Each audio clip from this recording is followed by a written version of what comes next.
It's a huge privilege to be building here. You know, we're building on these medieval foundations, we're reinventing these medieval structural and architectural forms. We're adding to Westminster Abbey, where Henry III had previously had a building, and we know that we have the weight of history bearing on our shoulders. So that's not lost upon any of us. This will be the first timber Gothic vault probably erected on this site since the Middle Ages. How often am I ever going to be in a world where I create a timber vault by Westminster Abbey? You know, that is an enormous privilege, and it is erected of oak, which comes from Normandy. It's been beautifully carved and rubbed down and laid on the stone pier that's been built on the site. You can now stand under the vault and you can see what the real proportions are going to be like. And actually, I'm mightily relieved, you know, that it actually has this rather wonderful, spacious loftiness. I came here slightly earlier and I have felt compelled to draw the vault, even though it's filled with scaffolding. Sometimes you have to stop your daily work and appreciate the privilege of what it is that you do. It's an amazing thing. I find myself saying prayers to myself. What you have to understand about this project was that it really very, very nearly did not happen.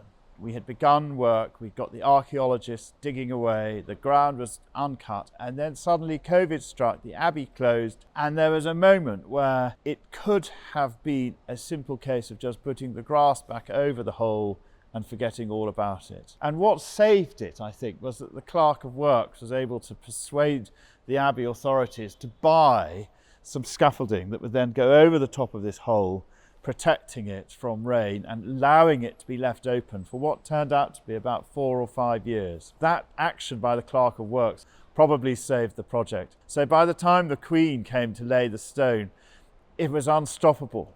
Well, I think it was very nice that Mark Kroll, the Abbey mason, was asked to carve the foundation stone to the Queen. So there's a tradition of having the Abbey's mason cut the foundation stone, and I think that that's a tradition which we're very pleased to maintain. We were so lucky with Daedalus. They had in their team old school stonemasons who got out their tape measures and their rulers and prepared these wonderful cutting drawings, or they're called shop drawings, but they're the blocks, each block drawn up, dimensioned, worked out, fitted together.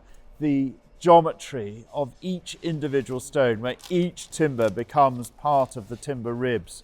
You wouldn't have been able to do that with a computer. It was a fantastic thing. This is about craftsmanship, people working together as a team, you know, different crafts, stone, timber, brick, mortar, built traditionally. It's very rare these days, but this building is an exemplar of why it should be preserved for everyone in the future.